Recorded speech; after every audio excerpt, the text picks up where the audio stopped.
गजाननं भूतिगणाधिसेवितं कपितजम्बुफलचारुभक्षणम् उमासुतं शोकविनाशकारकं नमामि विघ्नेश्वर पादपङ्कजम्। सर्वमंगल्ये मांगल्ये शिवे सर्वार्थ साधिके शरण्ये त्र्यंबके गौरी नारायणी नमोस्तुते। या देवी सर्वभूतेषु करणी-रूपेण संस्थिता नमस्तस्यै नमस्तस्यै नमस्तस्यै नमो नमः। या देवी सर्वभूतेषु तेजलरूपेण संस्थिता नमस्तस्यै नमस्तस्यै नमो नमः।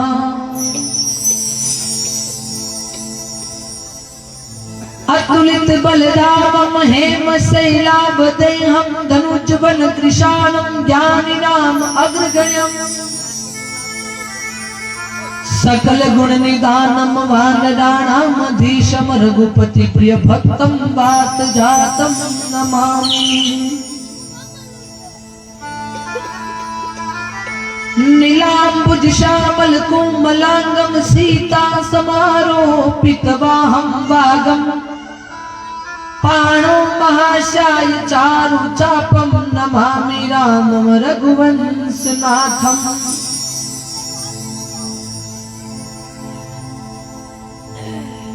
कमल नेत्रिय च पृथ्वीनारायण सकल लोक हितार्थाय च चंद्रमा भाले च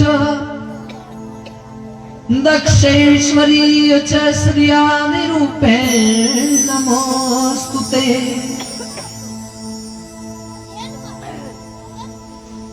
अखंड मंडलाकारं व्याप्तं येन चराचरं तत्पदं दर्शितं येन तस्मै श्री गुरुवे नमः। ब्रह्म विष्णु महेश्वराय ज्योति स्वरूपाय देव देवाय च श्री गुरुवे नमो नमः।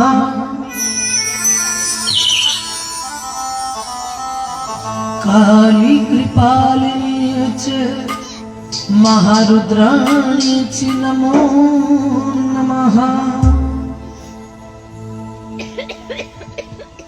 श्री गुरु चरण सरोज रज निज मन मुकुर सुधार वर्णौ धेनु कीर्ति निर्मल जोदायक फल चार। बोलिए गजानंद जी महाराज की जय। बालाजी महाराज की जय।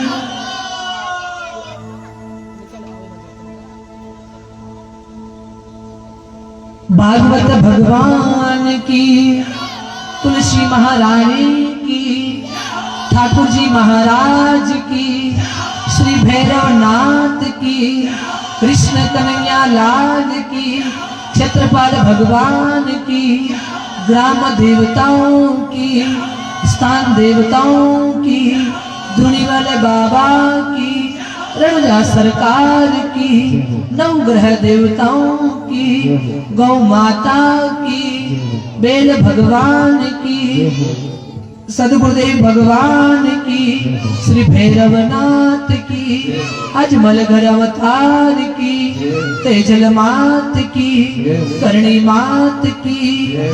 ओम नमः पार्वती पते हर हर महादेव।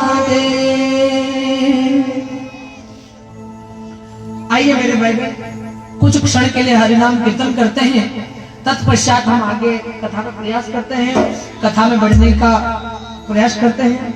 आप सभी से एक बस प्रार्थना है कि एक बार मैं बोलूं, साथ साथ आप सभी को दोहराना है। आओ मां जगदम्बे तुम्हें शत शत वंदन है। आओ माँ जगदम्बे, तुम्हें शत शत वंदन है। हम शरण पड़े तेरी, माँ तू दुख भंजन है। हम शरण पड़े तेरी, माँ तू दुख भंजन है।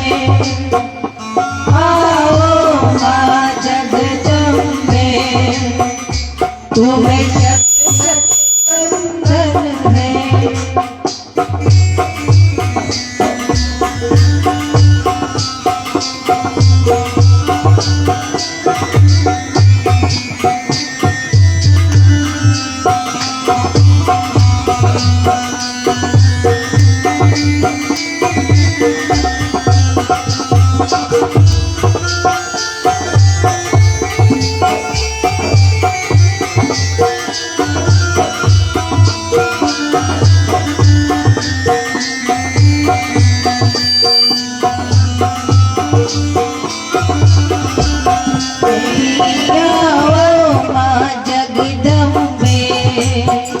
तुम्हें शत शत वंदन है। आओ माँ जगदम्बे, तुम्हें शत शत वंदन है। उमड़ दे आवर माँ, उमड़े ची क्षत्राणी। उमड़ दे आवर माँ, उमड़े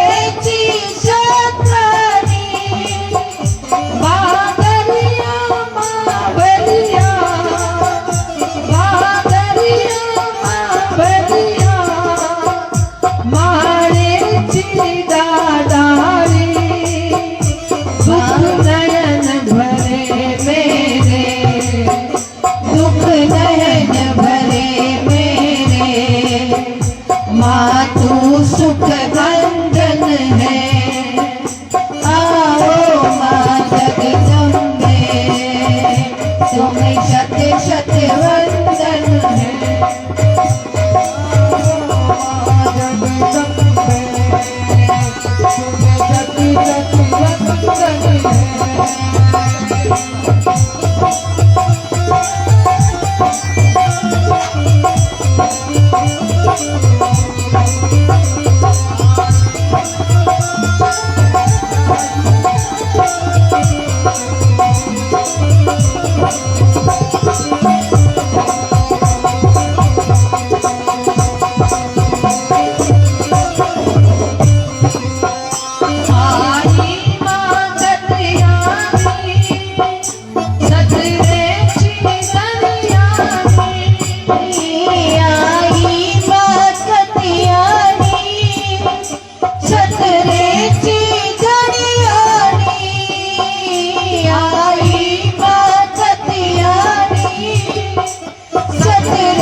तेरी, माँ तू दुख रंजन है। हम शरण पड़े तेरी, माँ तू दुख भंजन है।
तू दुख भंजन है, हम शरण तेरी।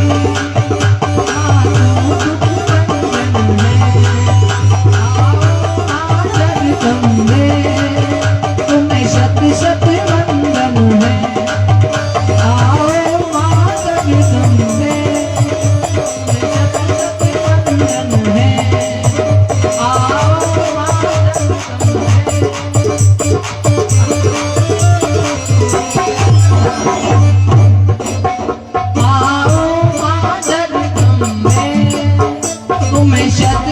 वंदन है।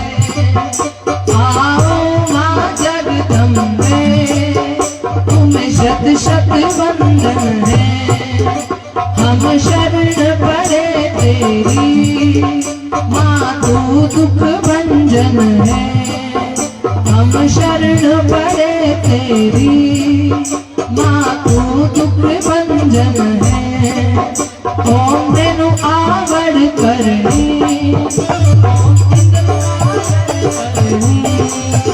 ओम रेणु आवड़ करनी, ओम इंद्र सायर करनी, ओम रेणु आवड़ करनी।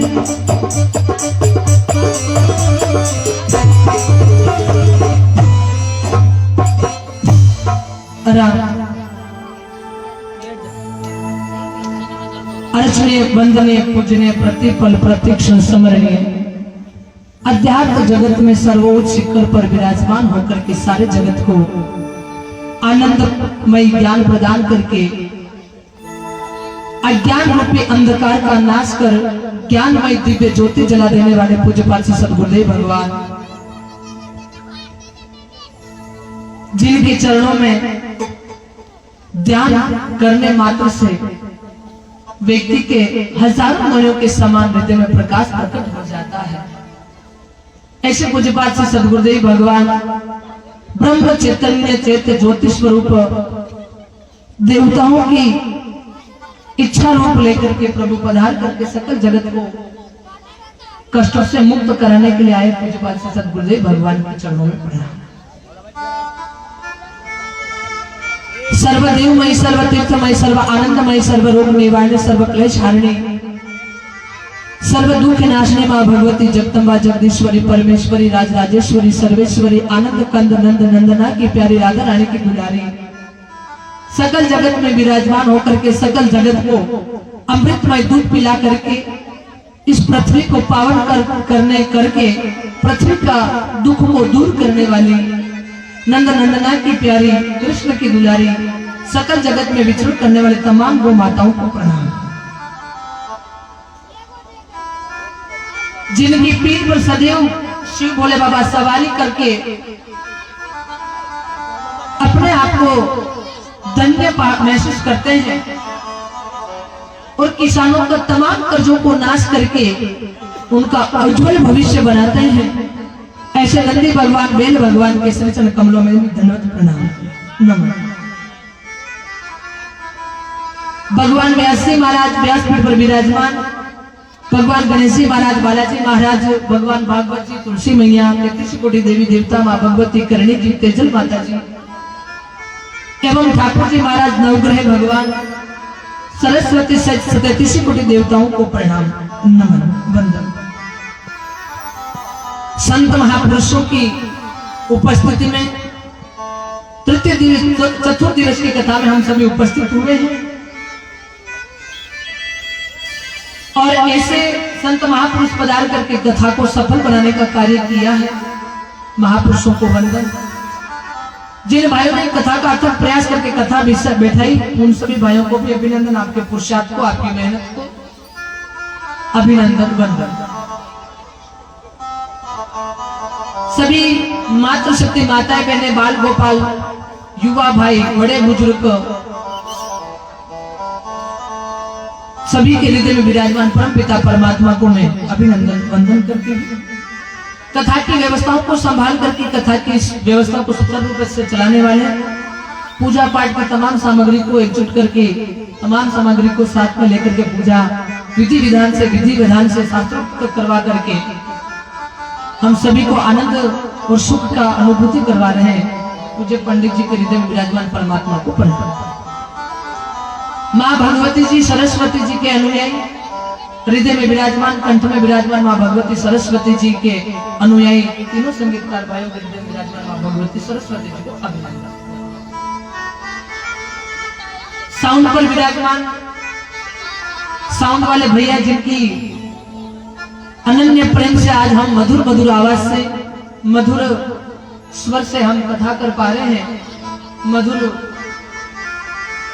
प्रेम के साथ हम आगे बढ़ रहे हैं, ऐसे सब साउंड वाले भाई को भी उसके हृदय में विराजमान मां भगवती परमपिता परमेश्वर को अभिनंदन वंदन।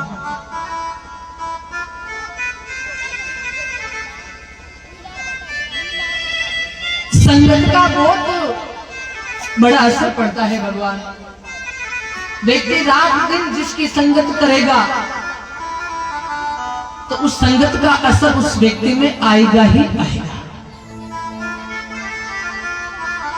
और जब संगत का असर आने लग जाए तो तब समझना कि व्यक्ति या तो मार्ग में टकरा है या अपना मार्ग सुनिश्चित कर रहा है।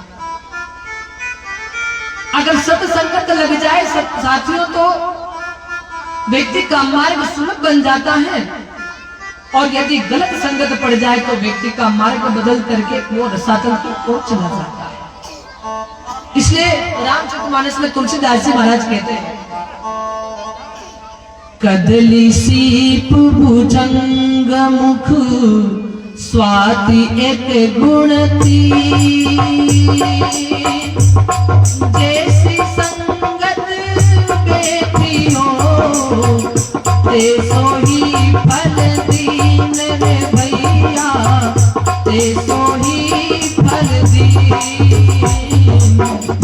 ते सोही फल दीन रे भैया, ते सोही फल दीन।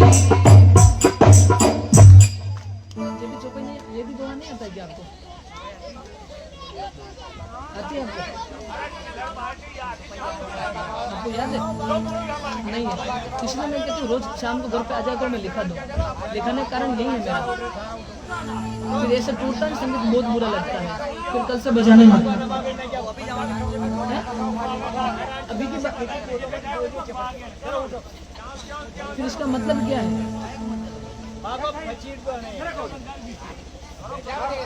कदली सीप भुजंग मुख स्वाति एक गुणती, कदली सीप भुजंग मुख स्वाति एक गुणती, जैसे संगत बैठियो तेसो ही फल दी। अब आप मुझे एक बात बताइए, कदली किसको कहते हैं? आप लोग तो कथा सुनते हुए आए हैं, कथा सुन भी रहे हैं, एक नहीं दो दो कथा सुन रहे हैं, तो आप लोगों को पता होगा कदली किसको कहते हैं। नहीं सुना है, क्योंकि हम लोगों को ध्यान से सुनने की तो एक आदत है, ध्यान से सुनते हैं तो भैंस का दूध का इफेक्ट पड़ा हुआ है, टिकता है नहीं। 3 घंटे के बाद में सारी की सारी चीजें खत्म हो जाती हैं, इसलिए अपने दिमाग में टिकना संभव है ही नहीं। इसलिए रामचरितमानस कहती है कि कदली सीप भुजंग मुख स्वाति एक गुणती। कदली कहते हैं केले को, भुजंग भुजंग कहते हैं सांप को, मुख यानी कि स्वाति एक गुणती। कदली कहते हैं केले को, कदली सीप यानी कि पहले सीपड़ी आती थी, अब तो चम्मच आने लगी। सीपड़ी से पहले बच्चों को दवाई दी जाती थी, जो आयुर्वेद में जो वैद्य जी दवाई बनाते थे, और वो गुटकी उसी सीपड़ी से दी जाती थी। कदली सीप भुजंग यानी कि सीप केले का पत्ता, केले का पत्ता, और भुजंग यानी कि सांप। ये 3 चीज है। स्वाति नक्षत्र में बारिश होती है, जिस प्रकार से अपने यहाँ बारिश होती है ना, वैसे ही बारिश होती है, बरसात होती है, परंतु वो बरसात की बूंद जैसा संगत करती है वैसा का वैसा उसमें रूप बदल देती है। अगर वो केले के पत्ते के ऊपर, भाई साहब आप महान आत्माओं से प्रार्थना है कि साउंड के पास में बैठ के बातचीत मत करो, साउंड आपके आगे फीका पड़ रहा है।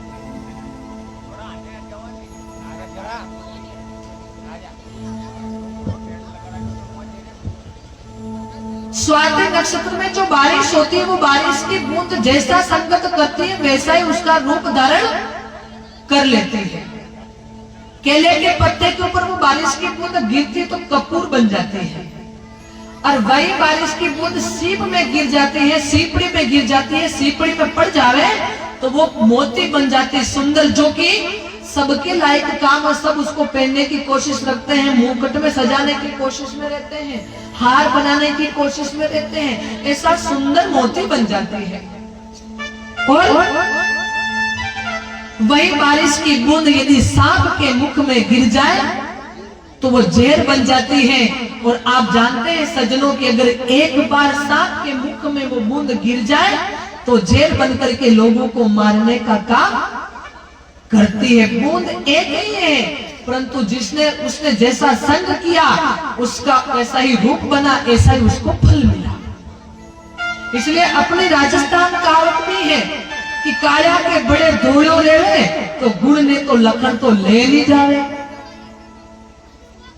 कहते कि नहीं कहते, आप अपनी भाषा में तो छोड़ दो, कदली सीप भुजन को भी छोड़ दो। अरे आप अपनी भाषा में तो केवल नहीं का पुड़ियो पोइटो धूड़ो लेन उठे, आपको खाना याद ही नहीं लगा। विचार करो तो ये सब संगत का असर पड़ता है। एक दूसरे को नीचा देखना या टूटता हुआ कड़वा जवाब देना, ये संगत का असर पड़ता है। व्यक्ति अपने मन से कभी कोई जवाब नहीं दे सकता है, ये कड़वा उसके संगत का कारण बनती है। या उसके भोजन का जो संग है, जो भोजन बनाने वाला व्यक्ति कैसा है, उसका इफेक्ट उसके ऊपर आएगा ही। इसलिए साथियों सज्जनों मेरी माता, आप सबने संगत कैसी करनी है, कई संगत राखनी है, कई संगत नहीं राखनी है, यो आपने खुद ने विचार करना है कि आपने उत्तम संगत राख और अपना जीवन में आगे बढ़ाना है कि गलत संगत राख रसातल की ओर जाना है। भगवान रूप सभी को अपने अपने अनुसार सुंदर ही देता है, किसी को रूप भगवान गलत नहीं देता है साथियों। एरिया के अनुसार, क्षेत्र के अनुसार, पहाड़ियों के अनुसार, बर्फ के अनुसार, सभी को उनके इलाके के अनुसार अपने अपने चेहरे की सूरत सुंदर उसी के अनुसार बनाता है। परंतु असर कहाँ पड़ता है कि वो जैसी संगत करता है वैसा उसका रूप बन जाता है। चेहरा खूब सुंदर हो, खूब प्यारा हो, चेहरे को देख करके सभी लोगों का मन मोहित हो जाता हो, परंतु उसमें लखन कोटि का नींव है और उसकी संगत सही नहीं रहे तो रूपारो चांदनी काम को नहीं है। भगवान एक बार देवराज इंद्र का संग किया था चंद्रमा जी ने, और गए सीधा गौतम ऋषि की कुटिया पर, आश्रम पर, और वो गलत संगत और गलत काम करने में सहयोग दिया तो वो चेहरे के ऊपर कालिंता को अभी तक मेट नहीं पाया, अभी तक खत्म नहीं कर सका। भगवान ये होता है संगत का असर। इसलिए भगवान हम तो आपसे यही प्रार्थना करेंगे कि संगत सुधारो।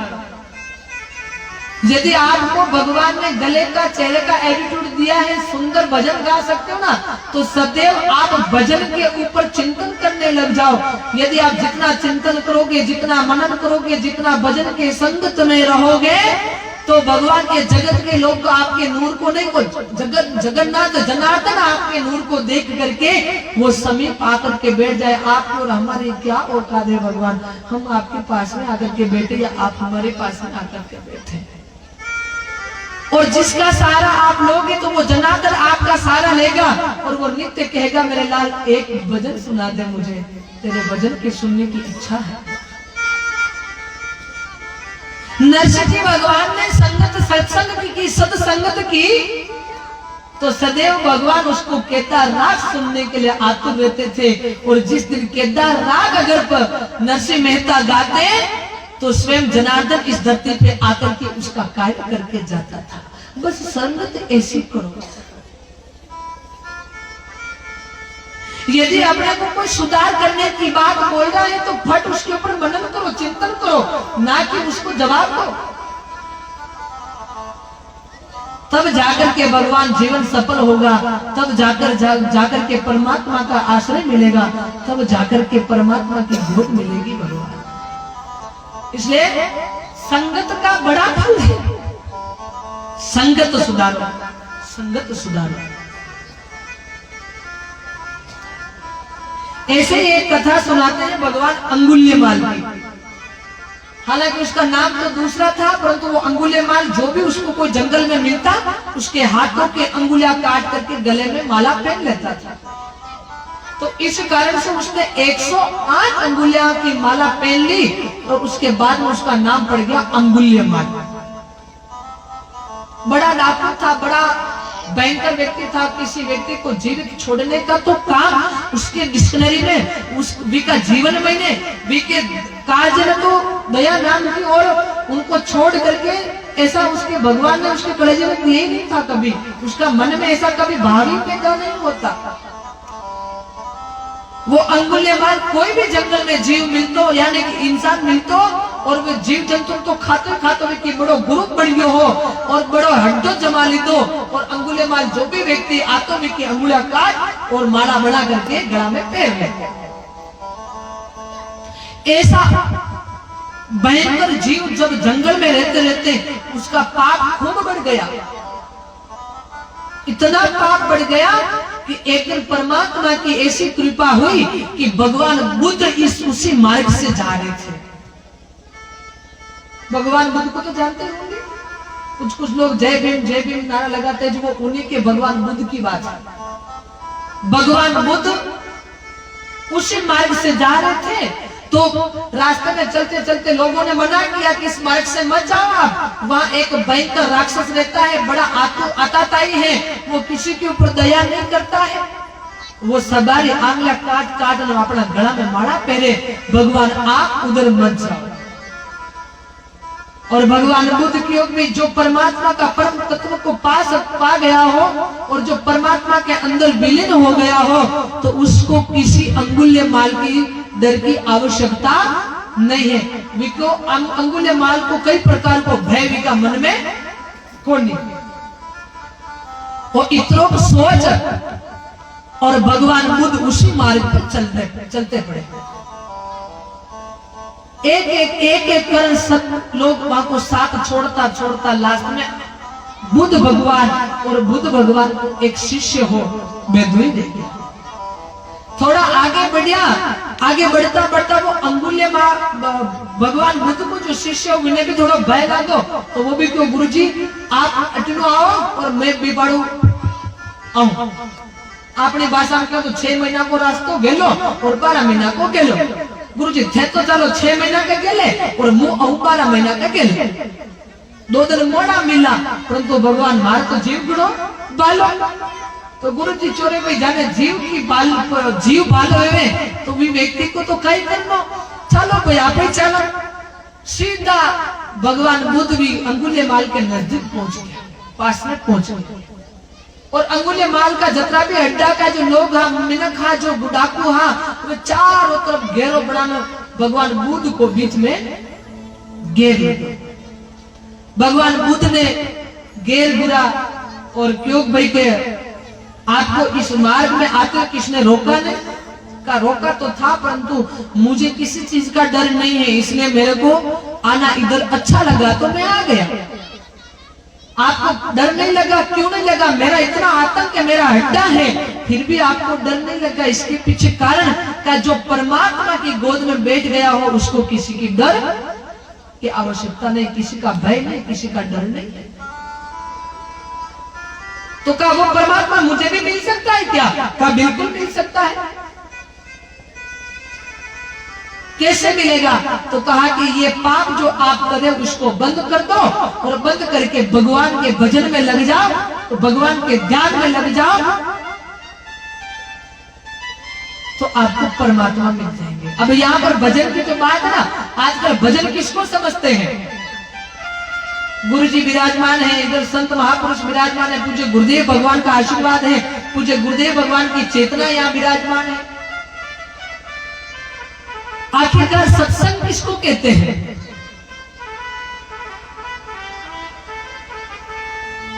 सुरेंद्र भैया, सत्संग किसको कहते हैं?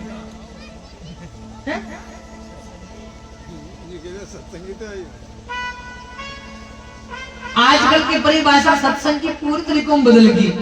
2-4 कलाकार ने लावे, 2-4 बेंचों एवटो पेड़ वायलिन सब लावे, 5-8 जना अड्डावड़ो जमान बैठ जावे, ते दमादम दड़िंग दड़िंग करन रात को जान सुझ जावे। सुबह मां की घरवाली एलो पाड़े के लो उठो, अरे हुका जब तो रात सत्संग में गयो।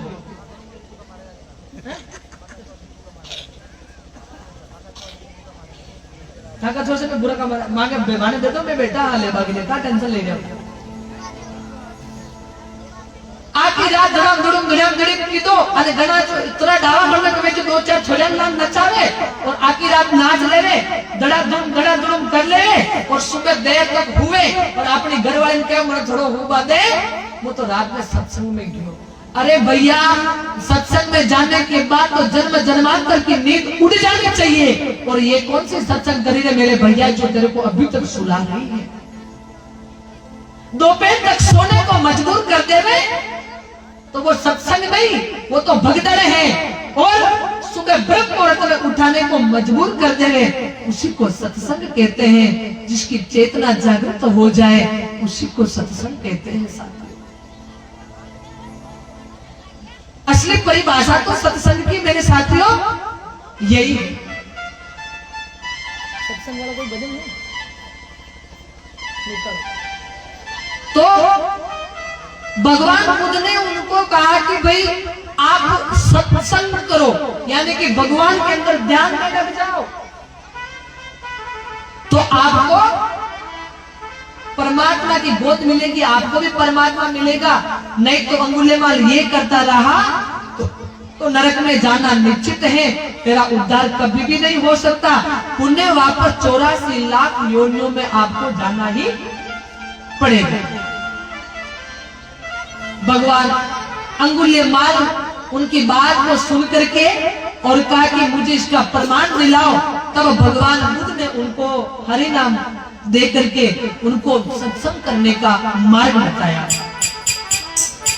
और जैसे ही मार्ग बताया तो अंगुलीमाल ने सारा का सारा पाप छोड़। देखो, मैं आपको एक बात बता दूं कि गलती सबसे होती, ऐसा कोई जीव इस दुनिया में पैदा नहीं हुआ कि जिससे गलती नहीं होती है।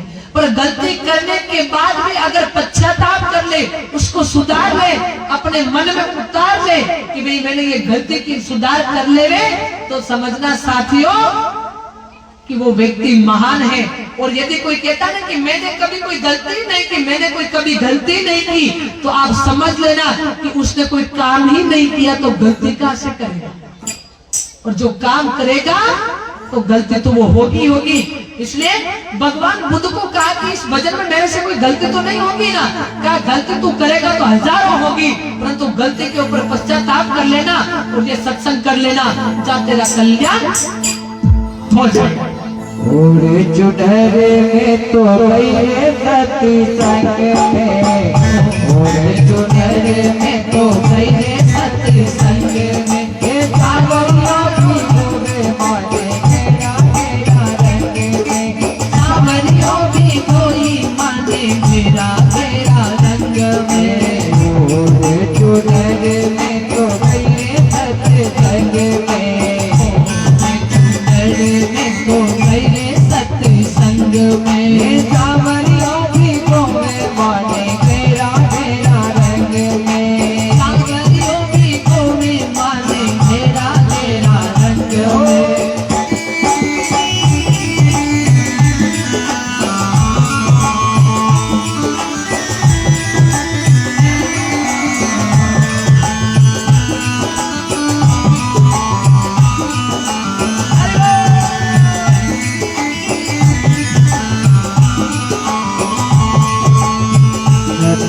संगत में गुरु जी पधारा, संगत में गुरु जी पधारा, संगत में गुरु जी पधारा, संगत में गुरु जी पधारा। कर कर कर कर हुई ये मगन में, मगन में करी करी दर्शन हुई रे मगन में करी करी दर्शन हुई रे मगन में मोरे चुनर में तो गए सत्संग में मोरे चुनर में तो गए सत्संग में कांवरियों भी गोवे माने तेरा तेरा रंग में माधव भी गोवे माने तेरा तेरा रंग में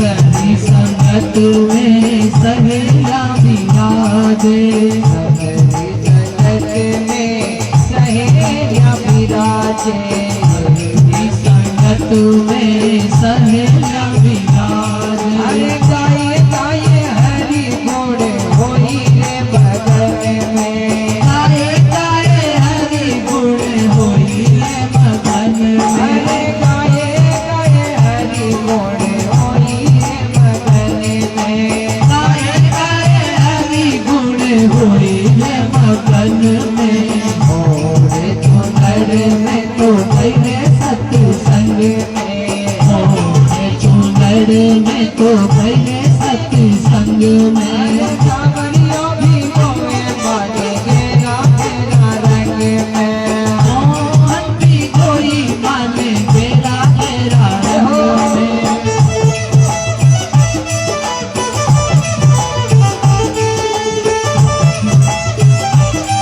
हरे कृष्ण कन्हैया लाल की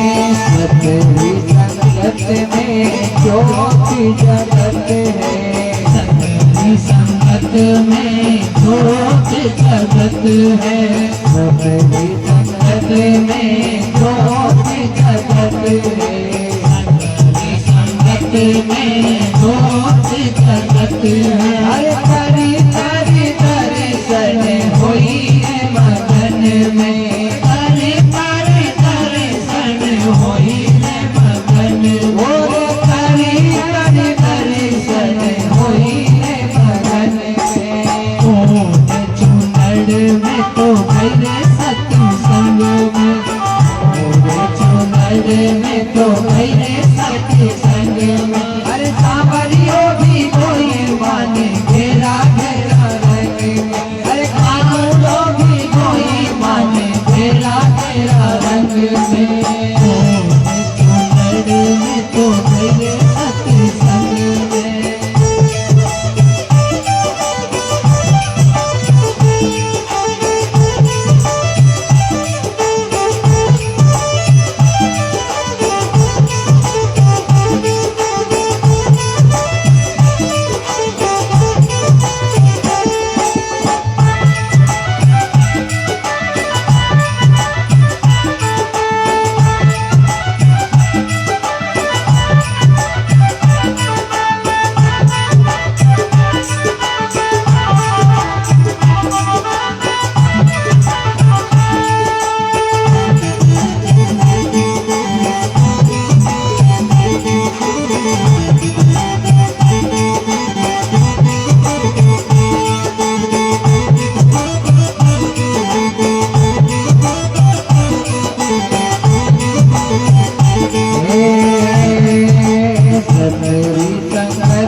में साज बजत है, सतरी संगत में साज बजत है, सतरी संगत में साज बजत है। हरि गाये गाये हरि गुण होई मगन में, गाये गाये हरि गुण होई मगन में, गाये गाये हरि गुण होई मगन में।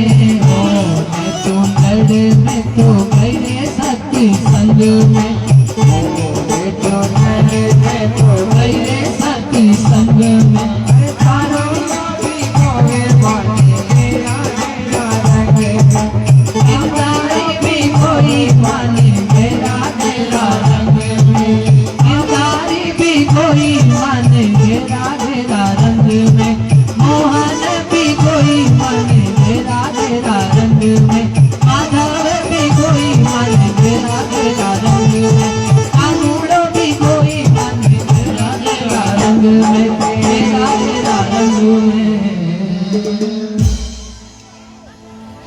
सीताराम जी महाराज की।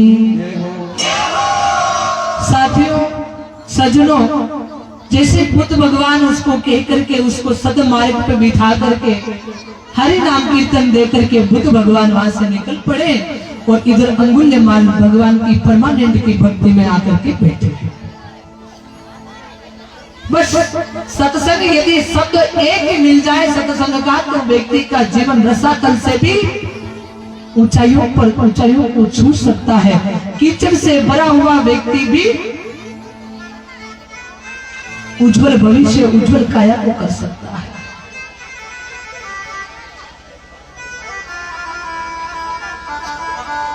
ये मन की मैली चादर अगर सत्संगत मिल जाए और सदगुरु मिल जाए तो भगवान ये मन की मैली चादर भी पवित्र हो सकती है। बस संगत अच्छी होनी चाहिए भगवान। तो भगवान यदि यही संगत हम गौ माता की कर लेवे तो गौ माता की संगत करने के बाद में अपना हृदय, अपना मन, अपना तन, अपनी विचारधाराएं इतनी शुद्ध हो जाएगी, इतनी पवित्र हो जाएगी कि भगवान एक बार हरि नाम जाप करेंगे तो 100 गुना फल मिल सकता है। और ये बात हनुमान चालीसा भी कहती है। हनुमान चालीसा में लिखा हुआ है, हो जो 7 बार पाठ कर जोई, जो 7 बार पाठ कर जोई, छूट ही बंदी महासुख होई, छूट ही बंदी महासुख होई।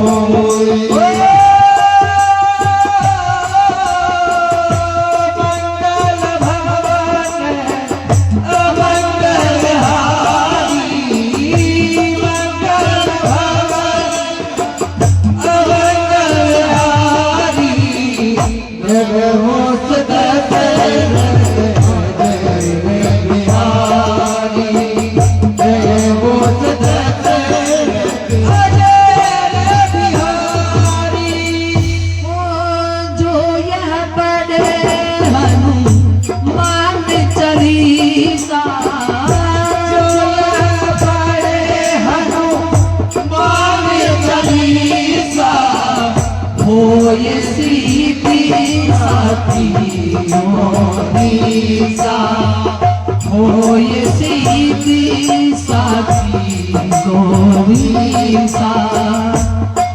श्री राम जय राम, जय जय राम, श्री राम जय राम, जय जय राम, श्री राम जय राम, जय राम जय राम, जय जय राम। जो यह पढ़े हनुमान हनुमान चालीसा हो ये सिद्धि साखी गोरी सा। हनुमान चालीसा तो आप लोग जानते ही होंगे। जो यह पढ़े हनुमान चालीसा हो ये सिद्धि, यदि कोई हनुमान चालीसा की सिद्धि प्राप्त करना चाहे, जो संगत की बात चल रही है ना, जो वही बात बता रही हूं मैं आपको कि हो ये सिद्धि साखी गोरीसा। गोरीसा का मतलब होता है गाय। गोरीसा का कोई मतलब भगवान से कोई नहीं है। गोरीसा कहते हैं गाय माता को। जो माता पार्वती के पास में बैठी है गाय माता, उसका उल्लेख किया है कि जो ये हनुमान जी की चालीसा पढ़ेगा और गाय माता के सानिध्य में गाय माता की पूंछ पकड़ करके पढ़ेगा, तो एक बार हनुमान चालीसा पढ़ने पर 100 बार उसको फल मिल जाता है। अब साथियों, आप मुझे बताओ कि एक बार हनुमान चालीसा पढ़ने में कम से कम 4 से 8 मिनट लगता है अपने को। अब 100 बार हनुमान चालीसा पढ़नी है तो पूरा दिन लग जाएगा। तब तक उसमें बीच में उठना करना नियम खंडित नहीं करना, इसलिए उठ भी नहीं सकते। और मानव शरीर है, भगवान कब पानी पीना पड़ जाए, कब सोच के लिए जाना पड़ जाए, इसका कोई भरोसा नहीं है। इसलिए साथियों, हनुमान चालीसा कह रही कि इस हनुमान चालीसा को निष्ठा पूर्वक श्रद्धा भाव रख करके और गाय माता के सानिध्य में और गाय माता की पूंछ को पकड़ करके हनुमान चालीसा का पाठ पढ़ा जाए। सत्य कहते 100 बार, यानी कि 100 बार का फल एक ही बार में मिल सकता है। भगवान ऐसे तो गाय माता कुछ पकड़ने देती ही नहीं है। पहले उसकी सेवा करनी पड़ेगी, वो प्रसन्न हो जाएगी, तब जाकर के पूंछ वो पकड़ने देगी। नहीं तो भगवान पूंछ पकड़ने जाओगे तो कोटा के डेंटल अस्पताल में जाकर के एडमिट होना पड़ेगा। दांतों का दवाखाना में जाकर के दांत बिठाना पड़ेगा दवा। इसलिए भगवान पहले सेवा करो, पहला उसके सानिध्य लो, उससे माफी मांग लो। मैंने कल ही बताया था कि आप माफी मांग लो तो गाय माता बड़ी दयालु है, गाय माता तुरंत माफ कर देगी। वो अपने पिछले जो सारे क्रियाकर्म को सबको भूल जाएगी। इसलिए साथियों, गाय माता का संगत करके इस प्रकार से यदि हम कार्य करेंगे तो हमारा तन मन धन सिद्धि तंत्र मंत्र सारी की सारी सिद्धियां हो जाएगी, सिर्फ हनुमान चालीसा का पाठ करने के। तो भगवान, हमारी कथा का विराम हुआ था कि बच्चों में भी सुख नहीं, सोने में भी सुख नहीं, रुपयों में भी सुख नहीं, मकान में भी सुख नहीं, हिमालय में भी सुख नहीं, तो सुख आखिरकार है कठे। सुख कौन सी जगह है, वहां जाकर के हम सब ढूंढे तो शायद सुख अपने को मिल सकता है। महाभारत के अनुशासन पर्व में लिखा है कि मात्रः सर्वभूतानाम, जिसको गवो उपनिषद भी कहते हैं। जैसे 4 वेद हैं, 4 उपवेद हैं, 18 पुराण हैं, 18 ही वापस उप पुराण भी है, ऐसे उपनिषद भी हैं। तो जो उपनिषद है जिसमें लिखा हुआ है कि मात्रः सर्वभूतानाम गावो विश्वस्य मात्रः मात्रः सर्वभूतानाम गावा सर्व सुख प्रदान, सभी सुखों को देती है। परंतु हम जान लेते हैं कि भाई ये कथा की उत्पत्ति, कथा का प्राकटीकरण कैसे हुआ। हमने 2 दिन की कथा में, कल तो दूर ज्यादा थी तो थोड़ा के प्रवचन कर पाए, थोड़ा मार्गी देख पाए, ज्यादा हम कथा को जाना नहीं था। इसलिए कल की कथा को ज्यादा करके आज अपन जानने का प्रयास करेंगे। आखिरकार इस कथा की यहाँ पर आवश्यकता क्यों पड़ी, क्या कारण है, ऐसा क्या हुआ जिसके कारण इस कथा को यहाँ पर धरती पर लाना पड़ा। ये कथा किसने और किसको सुनाई, कौन इस कथा का प्रथम वक्ता है, कौन इस कथा का प्रथम श्रोता है, और किसने फिर इस धरती के लोगों को प्रथम बार इस कथा का गान किया।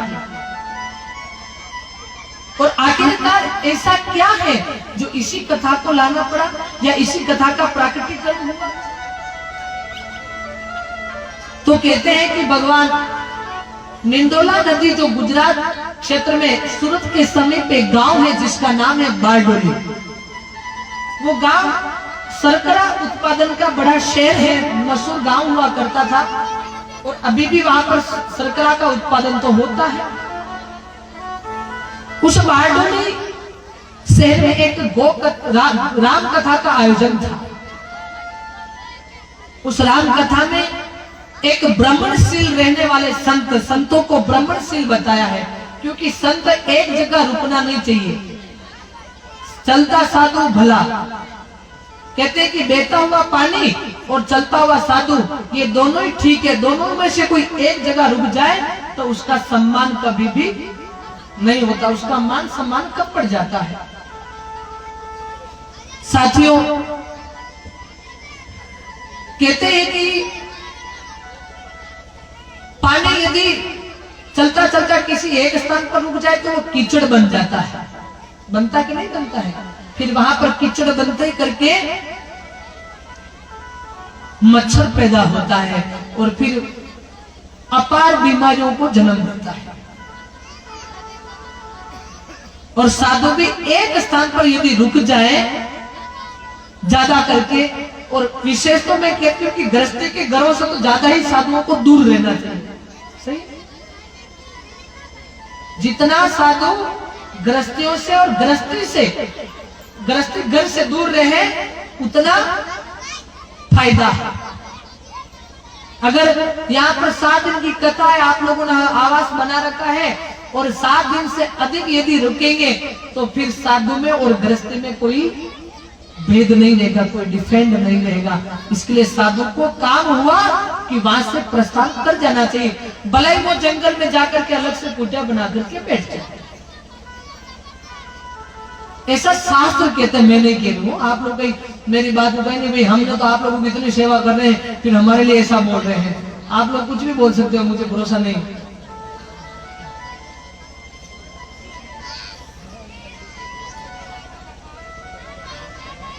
क्योंकि भगवान ने आप सबको एक एक्स्ट्रा टेक्नोलॉजी देकर के भेजा हुआ इस धरती के ऊपर, इसलिए कह सकते हो आप कुछ। तो भगवान साधु को चलता हुआ ही अच्छा रहना चाहिए। तो वहां पर वो ब्राह्मणशील जो संत थे वो पधारे और पृथ्वी का देशांतरण करके चारों खूंटों पर घूम करके आए और आकर के राम कथा में एक प्रश्न किया कि भाई ऐसी कोई कथा हो जिससे सभी लोगों के दुख मिट जाए। तो कहा राम कथा, भागवत कथा नहीं, राम कथा से तो मर्यादित जीवन जीना पड़ता है, भाई भाई का सहारा बनना पड़ता है। इसलिए इस कलयुग में ऐसा संभव है नहीं, कोई एक साथ बैठना चाहते नहीं, कोई मर्यादित जीवन जीना चाहते नहीं, इसलिए राम कथा से भी सभी के दुख मिट जाए ऐसा संभव नहीं। साथियों, तो कहा कि भागवत कथा होनी चाहिए। तो भागवत कथा भी कोई विरले लोगों के काम की है, जैसे नरसिंह भगत हुए, मीराबाई हुई, भक्त प्रहलाद हुआ, ध्रुव जी हुआ, इन लोगों के काम की है। भागवत कथा को भी वो ठीक से समझ पाए तब भागवत कथा भी उनके दुखों का नाश करती है। ऐसी कोई कथा होनी चाहिए। तब चार तरफ से एक ही बोल वाला हो जाए कि ऐसी कोई कथा जहां से उस कथा की चर्चा के लिए, उस कथा को खोजबीन करने के लिए व्यक्ति चारों तरफ घूम जाए, कहीं से भी इस कथा का रास्ता नहीं मिले, तब कहते कि सदगुरु की शरण लेनी चाहिए। सदगुरु का अर्थ होता है सच्चे गुरु की शरण लेनी चाहिए। सदगुरु की शरण में चले जाओ। गुरु एक मार्ग प्रदर्शक होते हैं और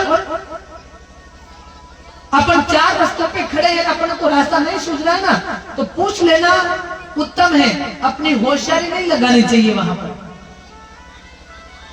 और गुरु अपने मन का और अपने इस भ्रमित जगत का भी रास्ता बता देते हैं।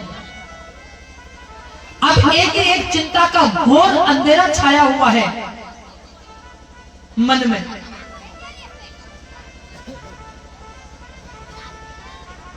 तब करे तो करे क्या। अब गुरु से प्रार्थना करने के लिए जाए तो गुरु तो बहुत दूर बैठे शरीर, परंतु वहां पर गुरु की नहीं, गुरु के चरण नख की वंदना कर ली जाए तो वो चरण नख में जो मणियों का जाखिरा है वो ही अपना प्रकाशमय प्रकट होकर के और गुरु चरण नख को देख करके, प्रार्थना करके, ध्यान करके और गुरु की शक्ति को अर्जित किया जा सकता है। वहां पर गुरु शक्ति अपना मार्गदर्शन देखते हैं तुलसीदास जी ने भी कहा था, हो श्री गुरुपद नख मणिगण ज्योति, श्री गुरुपद नख मणिगण ज्योति, सुमिरत दिव्य दृष्टि होती, सुमिरत दिव्य दृष्टि होती, श्री गुरुपद नख मणिगण ज्योति, श्री गुरुपद नख मणिगण ज्योति, सुमिरत दिव्य दृष्टि होती, सुमिरत दिव्य दृष्टि होती। श्री गुरु नख पद मणि, मणि कहते हैं कि मणि जो चमक चमक रहते हैं, अंधेरे में भी उसका प्रकाश चालू रहता है, चंद्रमा की रोशनी से भी उसका प्रकाश दिख जाता है। नख मणि गण, गण कहते हैं कि जाखिरा ज्योति यानी कि प्रकाश, सुमिरत दिव्य दृष्टि ही ये होती। जब रिद्धि की दिव्य दृष्टि करनी है तो ये जगत का प्रकाश भी फीका पड़ जाएगा। केवल मात्र अपने गुरु के चरण के नख को देख लो, उस नख के सुमिरन कर लो। गुरु के नख का सुमिरन करोगे तो अंदर ज्योति प्रकट हो जाएगी, परंतु होगी कब? ऐसे तो होगी नहीं। गुरु के प्रति अटूट श्रद्धा रखनी पड़ेगी। अगर गुरु जी ने कह दिया कि बेटा जाकर के कुएं में पड़ जा, तो बिना विचारे पड़ जाना चाहिए। सोच विचार नहीं करना चाहिए। यानी कि इस जगह पर माता पिता भी अपने ही गुरु ही है। अगर माता पिता ने कह दिया बेटा जा उस आग में जाकर के हाथ डाल दे, तो डाल देना चाहिए बिना विचारे बिना सोचे। पता नहीं उस आग में से कोई सोना निकलना वाला होगा, आप जैसे हाथ डालो और उस आग में से सोना निकल जाए, पता किसको? गुरुजी ने कहा कि कुएं में जाके गिर जा, कूड़ा में पड़ जा, तो कूड़ा में पड़ जाना चाहे। विचार नहीं करना कि कूड़ा में पड़ जाऊं तो मेरा हाथ पग टूट जाए। अरे भाई अपने को गुरुजी ने बोला है इसलिए पड़ जाना चाहिए, विचार नहीं करना चाहिए। आजकल तो एक्स्ट्रा टेक्नोलॉजी गुरुजी, आजकल दुनिया में कोई कूड़ा पड़े कि झाड़ देनो देती दे तो माथे के काम कूड़ो में लेनो देनो। सही कहा ना गुरुजी? इसलिए इतना सोचो मत, इतना विचारो मत। आप सबको प्रार्थना है कि ऐसी यदि स्थिति पैदा हो जाए तो गुरु की खरे अक्षरे पालना कर लेनी चाहिए। गुरु जी ने यदि कहा है कि कुएं में जाकर के गिर जा, तो मतलब गिर जाना चाहिए। गुरु के अक्षर शब्द, गुरु जी शब्द बोले रा और मैं होते होते तो गुरु जी का काम हो जाए, तब ऐसे शिष्य के हृदय में अपार प्रकाश पैदा होता है। और अपार प्रकाश पैदा होने के बाद में तमाम दुखों का नाश कर सकता है व्यक्ति। खुद का मार्ग भी बना सकता है और खुद के दुखों को भी नाश करता है और सृष्टि के तमाम लोगों का भी नाश, दुखों का नाश कर सकता है। तो जब संतों का मिलन हुआ, संत ने कहा कि भाई ऐसी कथा, तो पूज्य गुरुदेव भगवान ने अपने गुरु जी का स्मरण किया। गुरु जी की चेतना प्रकट हुई, कहा कि आपको आने वाली चैत्र शुक्ल प्रतिपदा विक्रम संवत 2068 की नवरात्रि में आपको भगवान आएंगे और स्वयं कथा सुनाएंगे। अब ये तय तो हो गया, भगवान आएंगे कथा सुनाएंगे और रोज सपने में आकर के भगवान कथा सुनाएंगे। आज चैत्र शुक्ल प्रतिपदा की एकम की नवरात्रि के दिन मंद मंद पवन के अंदर और सारा तरफ से लाइटें वगैरह बंद करके, जगत के प्रकाश को बंद करके नींद अवस्था में सो गए। फिर अंधेरे में एक प्रकाश प्रकट हुआ और प्रकाश में से चेतना ने बोला कि बोलो आपको कौन सी कथा चाहिए? तो कहा कि गो कथा। अलग अलग लोग लालच दिया परंतु डिगे नहीं, इसलिए गुरु का आदेश था कि गो कथा सुनना। गो कथा सभी के दुखों का नाश करेगी। ऐसा धर्म की हानि होती तभी परमात्मा प्रकट होते, या तो चेतना रूप में, ज्योति रूप में, या किसी गुरु के माध्यम से। भगवान ने ये बात कही भी थी, हो जब जब होई धर्म की हानि, जब जब होई धर्म की हानि, बाड़े ही असुर अधम अभिमानी, बाढ़े ही असुर अभिमानी। तब तब प्रभु धरी विविध शरीरा, तब तब धरी प्रभु विविध शरीरा, हरहि कृपा निधि सज्जन पीरा, हरहि कृपा निधि सज्जन पीरा।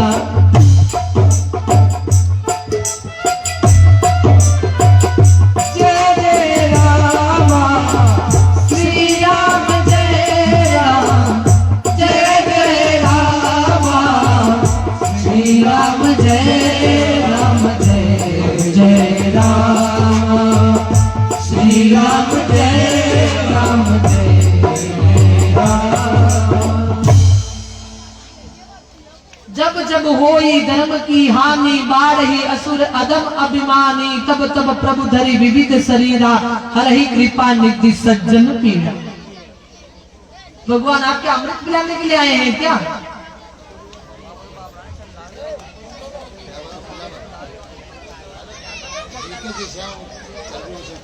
भगवान जब जब होई धर्म की हानि, बाढ़ी असुर अदम अभिमानी, तब तब प्रभु धरी विविध शरीरा, हरहि कृपा निधि सज्जन पीड़ा। तो कहा पुत्र ये गाय माता वत्स, ये गाय माता की जो कथा है, हर धर्म में जिस प्रकार से मैं हर युग में हर समय में आकर के सज्जनों की पीड़ा हरता हूं, उसी प्रकार से ये गाय माता भी पीड़ा हरेगी। ये भगवान आप लोगों से प्रार्थना है, ऐसे आवाज मत करो, जिनको देना है वो चुपचाप दे दो, नहीं तो बंद कर दो इस काम को। शांति वातावरण बना करके रखे आप। हम लोग कोई पागल नहीं जो वहां से दूर से आकर के यहाँ बैठे हैं। आप इतना एक चाय के लिए क्या इतना ये कर रहे हो?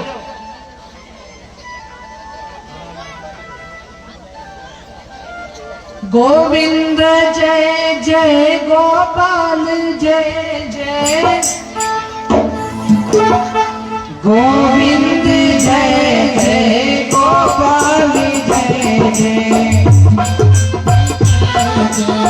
सभी को लेकर के फटाफट इस बात को राधा रमण हरि गोविंद जय, राधा रमण हरि गोविंद जय, राधा रमण हरि गोविंद जय, गोविंद जय जय गोपाल जय जय, गोविंद जय जय गोपाल जय जय, गोविंद जय जय गोपाल जय जय, गोविंद जय जय गोपाल जय जय, राधा रमण हरि गोविंद जय जय, राधा रमण हरि गोविंद जय जय, गोविंद जय जय गोपाल जय जय, गोविंद जय जय गोपाल जय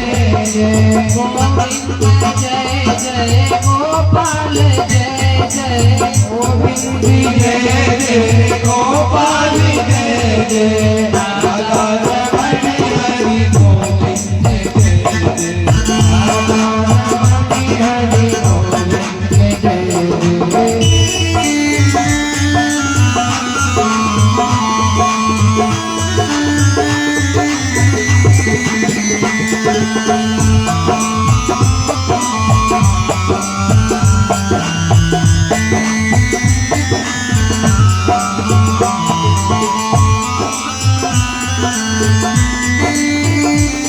गोविंद जय जय गोपाल जय जय, गोविंद जय जय गोपाल जय जय, गोविंद जय जय गोपाल जय जय, गोविंद जय जय गोपाल जय जय, राधा रमण हरि गोविंद जय जय, राधा रमण हरि गोविंद जय जय, गोविंद जय जय गोपाल जय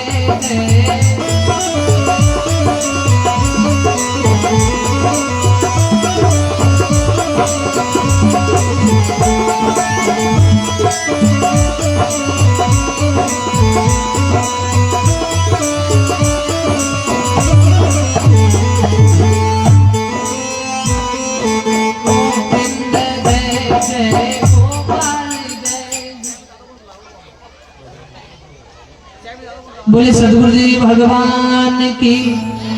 आप सभी से करबद्ध प्रार्थना है, आप थोड़ा चुप बैठिएगा, है ना। मैं आपको एक छोटी सी कथा सुनाती हूँ, आप ही लोगों की, विशेष करके माता बहनों की बड़ी अच्छी कथा है। एक बार क्या हुआ कि बिंदिया जो माथे पे लगते हैं, टिल्ली बिंदी, क्या कहते हैं, टीकी कहते हैं ना आप लोग, टीकी और पायल पाइजब, उन दोनों के बीच में एक विवाद हो गया। विवाद हो गया तो पायल ने कहा, पाइजब ने कहा कि ये बिंदी देख, तू इतनी सी, मैं इतनी बड़ी, क्या कहा, तू इतनी सी है और मैं इतनी बड़ी, और बिंदी देख, मेरे को जब पहनते ना तो मैं सारे गांव में शोर मचा देती हूँ, तेरे से ज्यादा महंगी, तेरे से ज्यादा बड़ी, तू तो 2 रुपए की बिंदी है, तेरी या क्या औकात है मेरे सामने। तो सुनना, बिंदी ने क्या जवाब दिया। बिंदी ने कहा, टीकी ने कहा कि पायल तू मेरे से ज्यादा कीमती है, ये भी बात बराबर, तू मेरे से बड़ी भी है, ये भी बात बराबर, मेरे से ज्यादा वजन तेरा है, ये भी बात बराबर, परंतु पायल एक बात का तेरे में मेरे में फासला है। का वो कौन सा? तो कहा कि तू इतनी कीमती है, तू बड़ी है, तू वजन वाली है, सब कुछ तेरा एटीट्यूड अच्छा है, मैं तेरे लायक नहीं हूँ, परंतु मैं इतनी लायक तो हूँ कि मुझे माथे पर चिपकाया जाता है, तुझे पैरों में ना डाला जाता है। और ऐसा सुनते ही करके बिंदी की बात को पायल उदास हो गई, पायल उदास हो गई। कहा भाई ऐसे कैसे? कहा ऐसा ही है, ऐसा इसलिए है कि तेरे को जब पैरों में पहना जाता है ना तो तू बोलती ज्यादा है, और बोलने वालों की औकात पैरों में होती है, और जो चुप रहता है, जो मौन रहता है, जो शांत रहता है, उसकी औकात माथे के ऊपर है।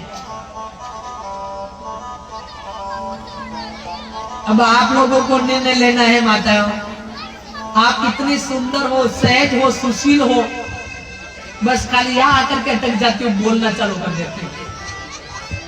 मुझे लगता है कि आपने कौन सी स्कूल में ये 2 का पावड़ा बोला, या मुझे लगता है गुरुजी बोलते बोलते भूल गए, या तो या आप सुनते सुनते दूसरी जगह चली गई थी। बोले सदगुरु भगवान की। तो भगवान ने कहा कि ये सारे के सारे दुखों का नाश करती है, इसलिए भगवान ने कहा कि वत्स ये कथा जिसको भी सुनाओगे उसके दुखों का नाश होगा ही होगा। भगवान श्री जी सरकार द्वारिकाधीश भगवान प्रकट होकर के कथा सुनाने लगे तो कहा कि राजस्थान में उदयपुर जिला और राजसमंद जिला के बीच में एक सुंदर और प्यारा एक शहर आता है, और उस शहर का नाम है नाथद्वारा। नाथद्वारा में मैं श्री जी के रूप में बैठा हुआ हूं। वहां पर मेरे गोविंद भक्त को बजने वाले गोविंद भक्त सुबह शाम दिन में 5 आरती करते हैं और सभी हरि गुण गाते हैं। उसी हरि गुण गाने वाली नगरी में एक बालक ब्राह्मण का जन्म होता है, और बालक ब्राह्मण जन्म होते करके माता पिता दोनों मर जाते हैं, और उसका नाम रखा जाता है वल्लभदास। वो वल्लभदास माता पिता की छाया हाथ सिर पर ना होने के कारण कुसंगत में पड़ जाता, और वो कुसंगत के बाद में धीमे धीमे वो नशे में लत हो जाता, तो गांव में उसकी कोई कदर नहीं करता। नशे में लत देख करके गांव के कुछ लोग होते हैं दयालु, जो उसकी दुख की कहानी को समझ गए। अगर अपने हितैषी लोग हो तो अपने मन में क्या दुख है वो व्यक्ति समझ जाता है, बाकी चल करके अपना दुख किसी को मत कहना। मन हो जाओ सहेलिया हमारी कथा सुन लो, दोबारा पाछा कोनी आवा में तो था के गांव में, एक बार माँ की कथा सुन लो सा। थे 9 घंटा 24 घंटा के मैंने खूब सुना जो कथा था की, अब एक कथा तो माँ की सुन लो जी, सुन लो जी।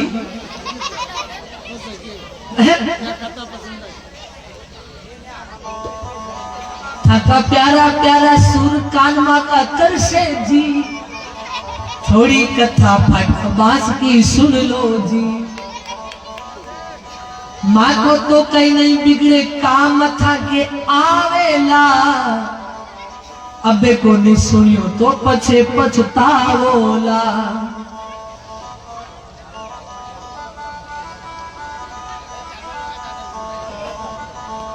तो वो बालक के गांव के लोगों ने दया देख करके उसको श्रीजी सरकार के मंदिर में नौकरी लगा दी। वो पार्ट टाइम नौकरी करता है, शाम शाम को वापस अपने यार मित्रों के साथ में नशा करने के लिए बैठ जाता था। नशे में धुत होकर के कभी तो नालियों में पड़ा रहता, कभी कहीं पड़ा रहता। और अब जो भी भगवान के मंदिर से प्रसाद जो वेतन के रूप में मिलता, वो प्रसाद थोड़ा बहुत तो वो खा लेता, बाकी प्रसाद जो श्री जी की सरकार के दर्शनार्थी आते थे उन श्री जी सरकार के यात्रियों को कुछ मूल्यों में उसको बेच देता था। और ये कथा जो सुनाई अभी घटित नहीं हुई है, अभी कुछ ही समयों के बाद में घटित होने वाली है। यहाँ पर श्री नाथ द्वारा में ऐसा एक पात्र आने वाला जो गो रक्षा करके पूरे भारत को गोमय बना करके उसका इतिहास रचने वाला। ये जो कथा श्री जी सरकार ने द्वारिकाधीश ने सुनाई है और वही कथा हम आपको सुना रहे हैं। ऐसा सिलसिला चलता रहा। उसी मंदिर में एक सादगी से परिपूर्ण जीवन जीने वाली सहयोगिता नाम की एक सादगी वाली कन्या अपनी सखियों के साथ में दर्शन करने के लिए श्री जी सरकार के दरबार में प्रतिदिन सुबह और शाम हाजिरी लगाती थी। सादगीमय जीवन जीने वाली कन्या। ये सादगी वाली बात है तो हम आगे की कथा में बताएंगे। आज तो हम आगे बढ़ते हैं, मूल कथा की ओर जाना जरूरी है। उस कन्या को देख करके वल्लभ दास के मन में प्रेम जाग उठा। प्रेम करना कोई बुरी बात नहीं है, बराबर, परंतु किसी के प्रेम में फंस करके अपने आप को नीलामी करने की स्थिति आ जाए तो वो गलत चीज है। बाकी सनातन धर्म में ये कहा है कि आप किससे प्रेम करें तो वहां उसी के साथ आपका संबंध होना, आपकी शादी होना, आपका विवाह होना बड़ी उत्तम बात है, ये करना चाहिए। परंतु किसी के पचड़े में फंसना बुरी बात है। बोले श्री गुरुदेव भगवान की। साथियों, अब वल्लभ दास उस सखी से प्रेम करने लगा, सहयोगिता से प्रेम करने लगा। आता जाती तब सहयोगिता को मंदिर में वो देखता रहता था। जो भी लेना है भाई साहब मौन लेकर ले लो करो। अब वो प्रतिदिन सुबह शाम सहयोगिता का जब भी टाइम होता, समय होता, और वो भी मंदिर में पहुंच जाता और देखता। परंतु कहते कि एक दिन ऐसा हुआ कि महिला का शरीर है, नारी का शरीर है, इसलिए कुछ समय पाबंद होने के कारण सहयोगिता मंदिर में नहीं आई। जब सहयोगिता मंदिर में नहीं आई, ऐसी सादगीमय जीवन जीने वाली सहयोगिता से जो बात मन की कहनी थी, सहयोगिता से तो कह नहीं पाया, परंतु उनकी सखियों को कहा कि जो आपके साथ में जो एक बहन आती है, सखी आती है, क्या आज वो नहीं है? क्या वो नहीं है? क्यों? उससे क्या काम है? का मैं उससे प्रेम करने लगा हूं और मुझे उससे विवाह करना है। अब सखियां सहयोगिता से पूछा न ताछा और वल्लभ दास को कह दिया का बड़ को ठूट अने का हमारी सहयोगिता, का वन को कागड़ो और का बागा की कोयल, ऐसे से कौन शादी करेगा जो नशे में दूत रहता है, ये करता है, वो करता है। ऐसा कह करके सहयोगिता की सखियों ने वल्लभ दास का अपमान करके उसको छोड़ दिया और उसको कहा कि भाई अगर तेरे को सहयोगिता से शादी करनी है ना तो पहले एक अच्छा इंसान बन करके दिखाओ। वल्लभ दास, तेरे में तो इंसान नाम की कोई क्वालिटी ही नहीं है, और अच्छा इंसान बनने के लिए नशे को छोड़ना पड़ता है। तब कहते हैं कि ऐसे से तेरे से सहयोगिता तो किया, गांव की कोई कन्या तेरे से शादी करने वाली नहीं है। तब भगवान वल्लभ दास बड़ा दुखी हुआ और सीता श्री जी सरकार के दरबार में जाकर के भगवान के सामने आंसू बहाने लगा, बड़ा विलाप करने लगा, रोने लगा, बड़ा दुखी हुआ और कहते कि अपना दुख भगवान को, गुरु को और गौ माता को, इन तीनों को सुनाओ, किसी और को मत सुनाओ। और यदि सरकार, भैया थोड़ी या तो मॉनिटर बढ़ा दो या थोड़ी आवाज बढ़ा दो, अब जोर देके बोलना पड़ता मेरे को। भगवान अपना दुख कभी यदि किसी को बताना है ना, तो भगवान को बताओ, गुरु को बताओ या फिर गौ माता को बताओ। इस धरती पर ये तीन ही लोग आपके हैं जो दुख सुनने की कैपेसिटी रखते हैं, बाकी तो सब दिखावटी होते हैं। यदि आप लोगों का दुख किसी को बोला ना, तो एक को बोलोगे, एक 3 को बोलेगा, 3 300 को बोलेगा, और इसलिए आपका जो काम बनने वाला होगा वो भी खराब हो जाएगा, आपकी कभी काम की पूर्ति नहीं हो पाएगी। भगवान नहीं करे, आपको उदाहरण के तौर पे मैं समझा दूं, भगवान नहीं करे आपके माथे के ऊपर 50-60 लाख का कर्जा हो जाए,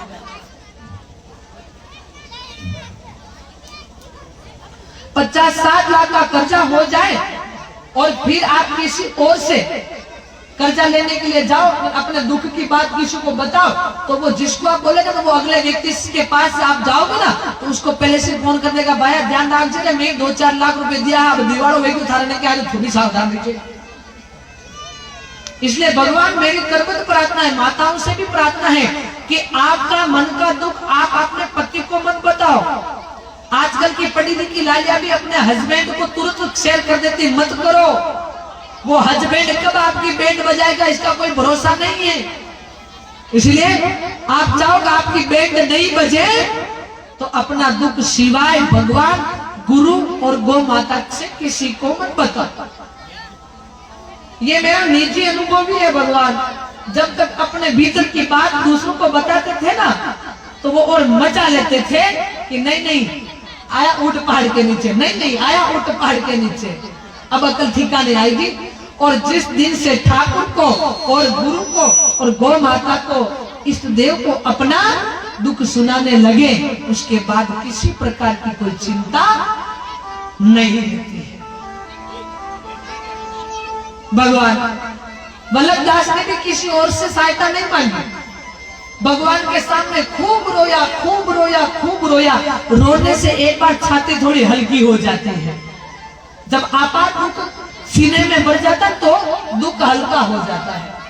रो रोआ करके जब भगवान तो कुछ बोले नहीं, मूर्ति तो कुछ बोले नहीं, वल्लभ दास गुस्से में होकर के उठ गया कि इतनी सेवा की, इतना तेरा काम किया, फिर किस काम का, तो अब मेरे इस समय में काम नहीं आ रहा है। तो भगवान मंदिर से जैसे बाहर निकला तो एक बीमार कुत्ता बैठा था, और बीमार कुत्ता बैठा था तो कुत्ते को जोर से लात मारा। कुत्ता रोता, बिलबिलाता, चिल्लाता हुआ वहां से भाग गया, और इधर मंदिर की तरफ से एक संत भगवान का आगमन हुआ। भगवान इस भाई को कहते ना, घर पे जाकर के मम्मी पापा के सामने पड़े, थोड़े वो राजी ज्यादा हो जाएंगे, बैठ जाए मेरे लाल, क्यों ऐसा करता है मेरे पुत्र, ऐसा अच्छा नहीं लगता, इसमें नहीं जा रहा है, पता नहीं।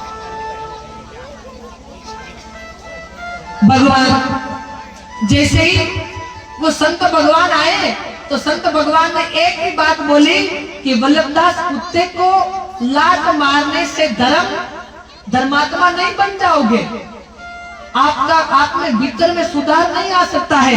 अब धर्म की बात आई है तो भगवान वराह गरुड़ अग्नि पुराण पुरम पुराण में भी लिखा है कि धर्मो रक्षते रक्षत है, धर्मो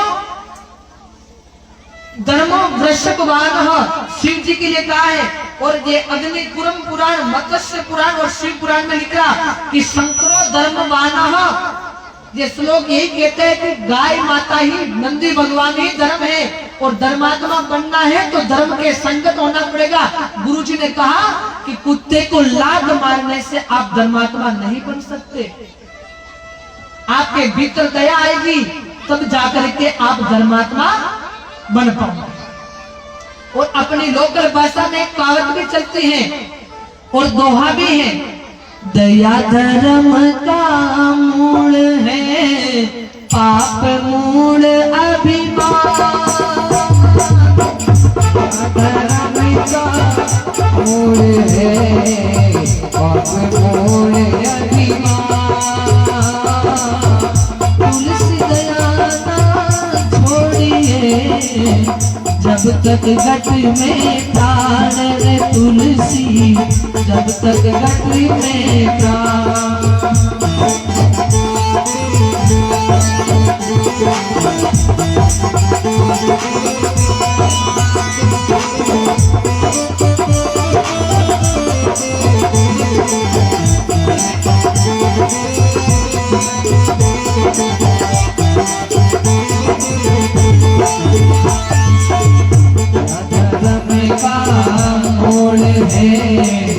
पाप मूल अभिमान।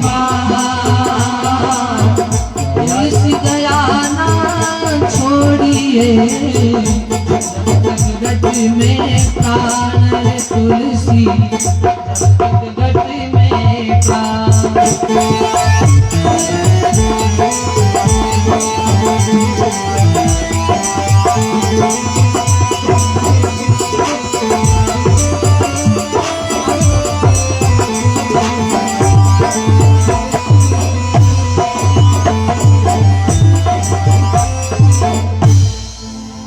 दया धर्म का मूल है, पाप मूल अभिमान। तुलसी दया ना छोड़िए, जब तक घट में प्राण।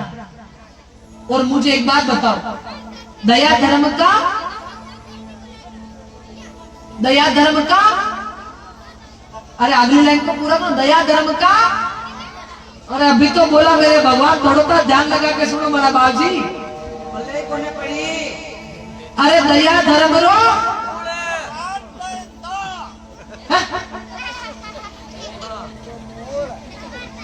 दया धर्म रो मूल है। पाकी बात, अब मूल अगर लानो है तो मूल कटा सुवाई, पहले करुणा रूपी बीज लानो पेरी भाई। दया धर्म का मूल है, यानी कि दया जो है वो धर्म का मूल है, और धर्म है जो वृक्ष है, और दया मूल है। परंतु दया लाने के लिए पहले करुणा रूपी बीज की तो आवश्यकता पड़ेगी ना। और वो करुणा रूपी बीज कहां से लाओगे? मार्केट से? कहीं मिलता है मार्केट में? नहीं मिलता है। वो तो करुणा रूपी व्यक्ति, कोई जीव हो, उसका संगत करेंगे तब जाकर के करुणा आएगी। और इस दुनिया में भगवान कोई करुणामय नहीं है सिवाय गौ माता के। गौ माता के डंडा भी मार दो और थोड़ी देर बाद में गुड़ की डली खिला दो तो वो वापस आपके ऊपर प्रेम दर्शाने लग जाएगी। इसलिए गौ माता करुणामयी है। इसलिए करुणामयी व्यक्ति का संग करो। तो वल्लभ दास जी को कहा कि भाई बेटा, धर्मात्मा बनना है, दया लानी है तो मूल की आवश्यकता पड़ेगी, और मूल लाने के लिए संगत करनी पड़ेगी करुणा की। करुणामय बीज लाना पड़ेगा। वल्लभ दास इस दुनिया में करुणा और किसी में नहीं, गौ माता में है। अब वल्लभ दास के कोई गुरु नहीं था तो वल्लभ दास को पूछा तेरे कोई गुरु है? तो कोई गुरु नहीं, आज आप ही मेरे गुरु, मैं आपका चेला। पर चेला चेला होना चाहिए, ठेला नहीं होना चाहिए। आजकल के सब ठेले हैं, हाँ, जो भर भर के ले जाने की कोशिश में रहते हैं। गुरु जी के पास थोड़ा बहुत जमा हुआ और थैलो भर करके चाल पड़ो मारा भाई। उसको चेला नहीं कहते, उसको थैला कहते। थैला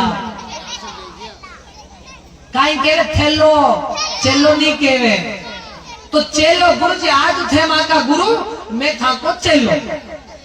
और वल्लभ दास ने गुरु जी को कहा, गुरु जी आप दोनों हाथ मेरे सिर पर रख दो।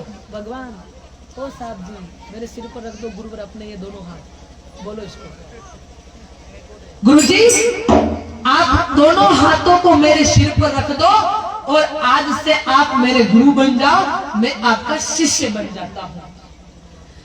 मेरे सिर पर रख दो गुरुवर अपने ये दोनों हाथ। मेरे सिर पर रख दो गुरुवर अपने ये दोनों हाथ। तो दीजिए जन्म जन्म का साथ, देना हो तो दीजिए जन्म जन्म का साथ।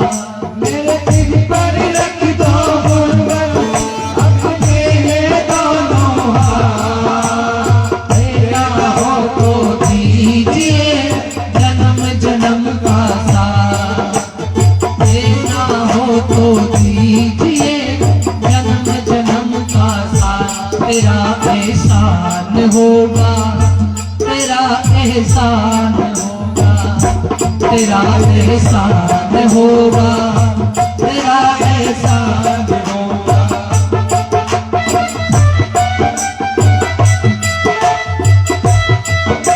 जिन जिन के जीवन में गुरु है, जो गुरु के प्रति समर्पित शिष्य है, अपने दोनों हाथ खड़े करके अपने गुरु महाराज की याद में अपने गुरु महाराज का स्मरण करते हुए मीठी मीठी तालियों के साथ। मेरे भी गुरु जी ऐसे में दोनों हाथों को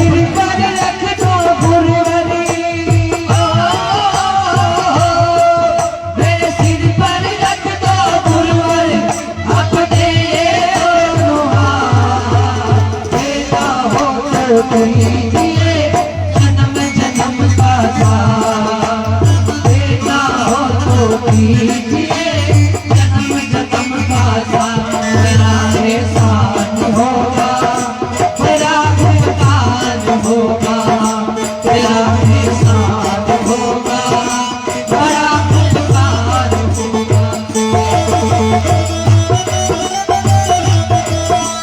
इतने में सबके केवल मात्र एक ही जन के गुरु है, बाकी के गुरु नहीं है ना, कोई बात नहीं।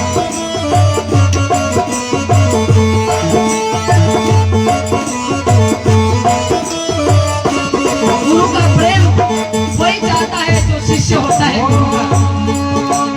झुलस रहे गम की धूप में प्यार की छैया कर दो, जय हो। झुलस रहे हैं गम की धूप में प्यार की छैया कर देना।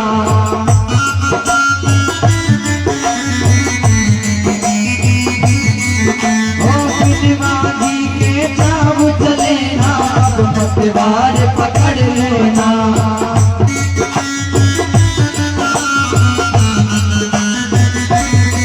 मेरा रास्ता रोशन कर दो, मेरा रास्ता रोशन कर दो, दिया देना हो तो दीजिए जन्म जन्म का साथ, देना हो तो दीजिए जन्म जन्म का साथ। एहसान होगा, तेरा एहसान होगा, तेरा एहसान होगा, बड़ा उपकार होगा।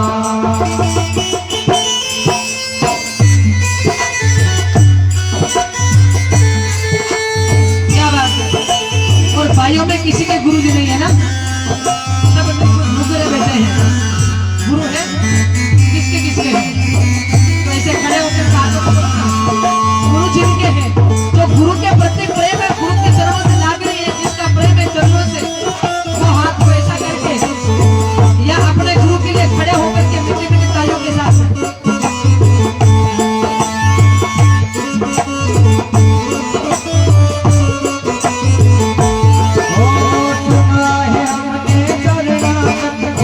अपने गले लगाते हो।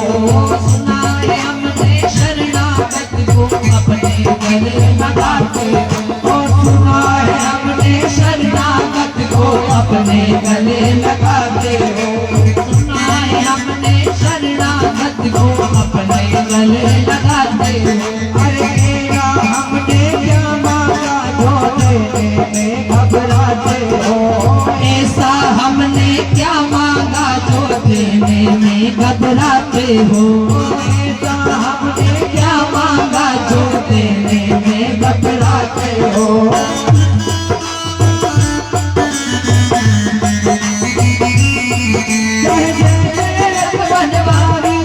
चाहे जैसे रख बनवारी, बस होती है मुलाकात।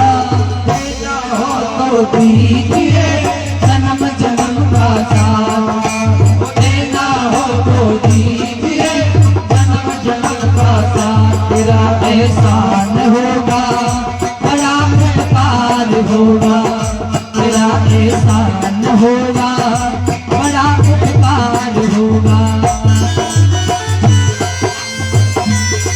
बोले सद्गुरुदेव भगवान की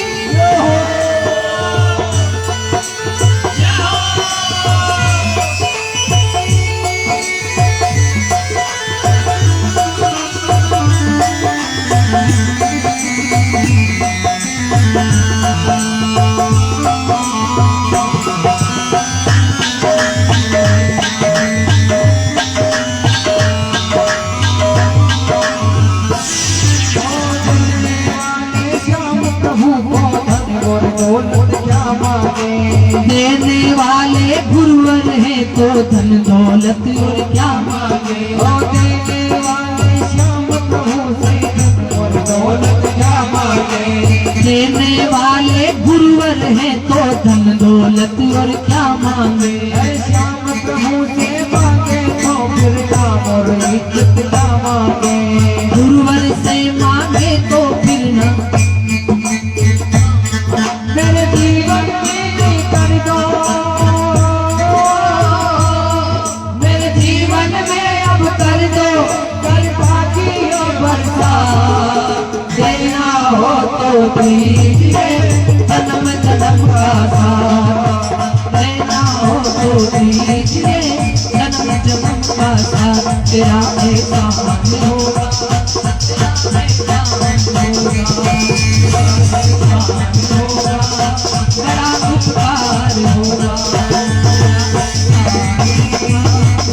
बड़ा उपकार होगा, तेरा एहसान होगा, बड़ा उपकार होगा। बोले सद्गुरुदेव भगवान की जय। गुरु से दीक्षा लेकर के वल्लभदास गौ सेवा में लग गया। अब जो संगत थी वो संगत धीमे धीमे छूटने लगी, नशा भी छूट गया, गौ माता की सेवा में तब्दील होने लगा। अब सहयोगिता को भी भूल गया। धीमे धीमे धीमे धीमे जीवन आगे बढ़ा और आगे होकर के सहयोगिता का रिश्ता आया और सहयोगिता का रिश्ता मांगने के लिए गया तो सहयोगिता के पिताजी ने मना कर दिया। कहा भाई आप तो फटीचर भिखारी हो, टूटे फूटे घर में रहते हो, आपको मेरी बेटी को कैसे दे दूं। ये सोच करके कहा कि मैं काबिल बनकर के ही आऊंगा, फिर आपकी बेटी से विवाह करूंगा। फिर गुजरात के एक सेठ आते हैं नाथद्वारा में, उनसे उनकी मुलाकात होती है। उनकी पत्नी बड़ी रोगिणी थी तो गो उपचार वल्लभदास को पता था और गाय के गो गव्यों से पंच गव्यों से उसका उपचार किया, उसको दवाएं दी तो उसकी पत्नी और वो दोनों फिट हो गए, एकदम स्वस्थ हो गए, तंदुरुस्त हो गए।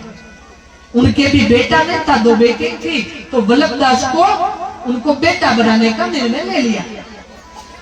बेटा बना लिया, बनाने के लिए उसको गोद ले लिया तो वल्लभदास को गुजरात ले जाने लगे तो वल्लभदास ने मना कर दिया, मेरी गाय माता को छोड़ करके मैं गुजरात नहीं आ सकता।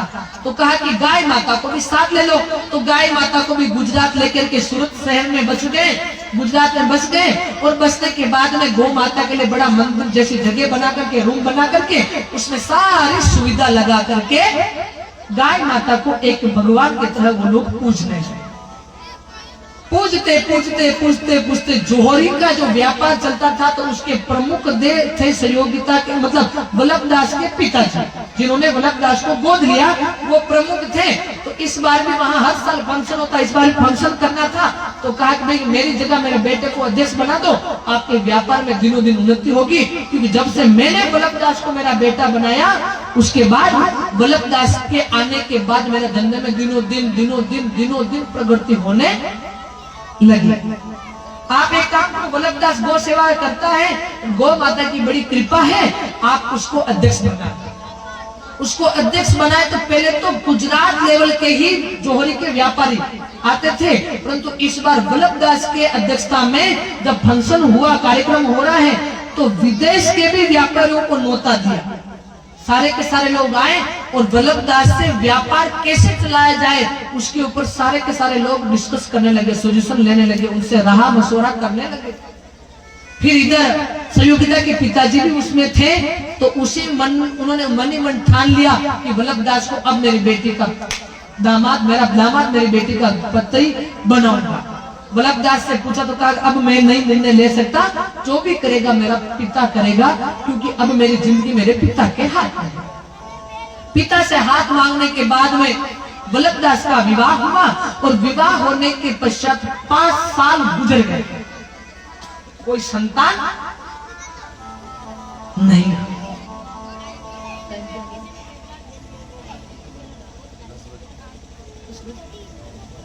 तो आज तो 10 बज गया है, रोकते हैं कथा को, चलने देवे थोड़ी बहुत। आप माता जी ने क्या चाहते, थोड़ी देर चलने देवे, रोक देवे? अब शादी होने के बाद में ठाकुर जी कह रहे, श्रीनाथ जी भगवान कह रहे, द्वारिकाधीश प्रभु कह रहे कि वल्लभदास की शादी होने के पश्चात 5 साल गुजर गए, परंतु उसको संतान नहीं। और जब संतान नहीं होती तो बड़ा दुख होता है।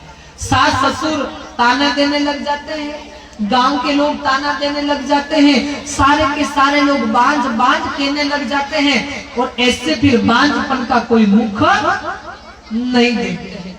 सहयोगिता की दोनों बहनों का जो विवाह हुआ था, उन दोनों के भी छोटे छोटे बच्चे हो गए। बहनें दोनों ससुराल वापस चली गई, तो घर सुना सुना लगने लगा। तो सहयोगिता की सासू माँ ने सहयोगिता को कहा कि आप चाहे कुछ भी करो, हम एक तो हमारा तो पहले से नसीब में बेटा नहीं था, अब जैसे तैसे हमारे को वल्लभदास मिला, और अब भी हम पोते का मुख नहीं देखेंगे तो हम लोग बड़े दुख में जाएंगे, दुख में मर जाएंगे, तो हमारी मुक्ति नहीं होगी। हमारे को तो पोते का मुख देखना। अब सब ने उनको ताना मारना शुरू कर दिया, तो करे क्या?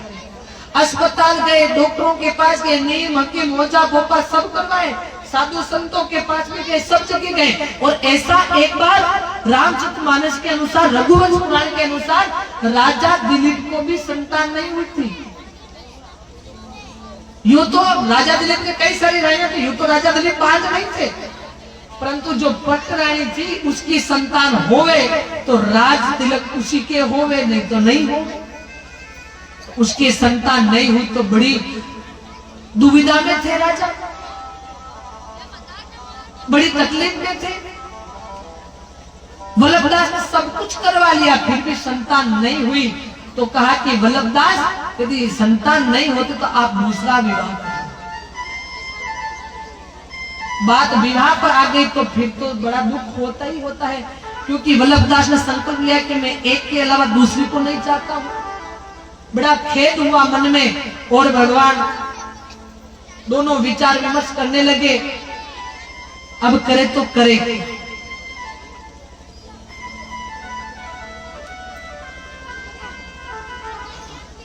सहयोगिता की सासू ने, यानी कि वल्लभदास की मां ने कहा सहयोगिता को भेज दे उसके गांव, ये उसके गांव रहेगी, आपको दूसरी शादी कर लो, परंतु हमारे को तो पोता यानी कि बच्चे चाहिए, हम तो बच्चों को हमारी गोद में खिलाना चाहते हैं।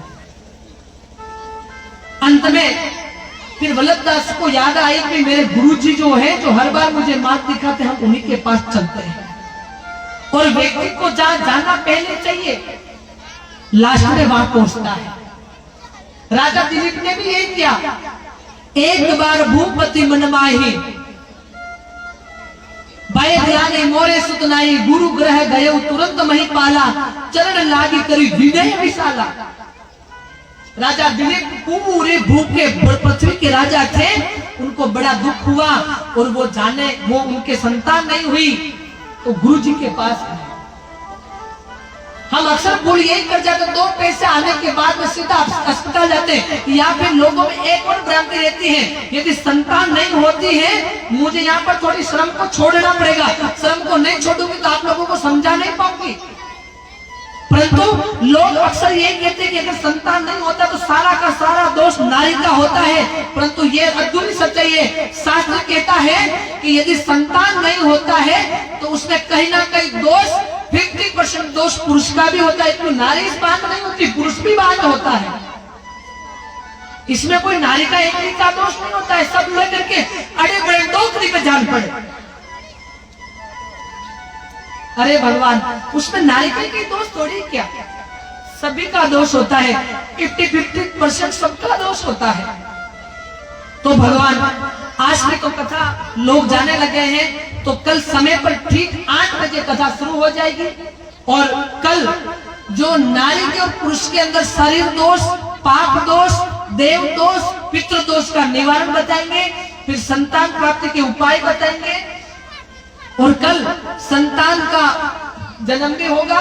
ठाकुर जी कह रहे हैं कि गाय माता से जन्म लेने वाली संतान सतोगुणी होती है, और गाय माता की सेवा किए बिगड़ यदि कोई संतान होती है तो वो तमोगुणी के रजोगुणी होती है। और तमोगुणी रजोगुणी कभी भी अपने माता पिता को सुख देती नहीं है। माता पिता के मन में विचार आए और वो बच्चा उसकी विचार करे, वो जो इच्छा करे वो बच्चा मन में माता पिता विचार करें, बालक उनकी इच्छाओं को पूरी कर दे, उसको कहते हैं सत्वगुणी संतान। तो इसका असर संतान का निर्माण करना किसके हाथ में है? इसके संतान सरल कुमार होगी, रावण जैसी होगी, ये किसके हाथ में है? ये कल की कथा में हम बड़े प्रेम के साथ में जानेंगे। और आप सभी से करबद्ध प्रार्थना है कि जितना लेट आओगे उतना अपने समय को खो बैठोगे। मेरी प्रार्थना है कि कल यदि आप चाहो कि आपके गर्भ में संतान हो और श्रवण कुमार जैसी हो तो आप समय पर आइए और समय पर इसका लाभ लीजिएगा। बोलिए गौ माता की।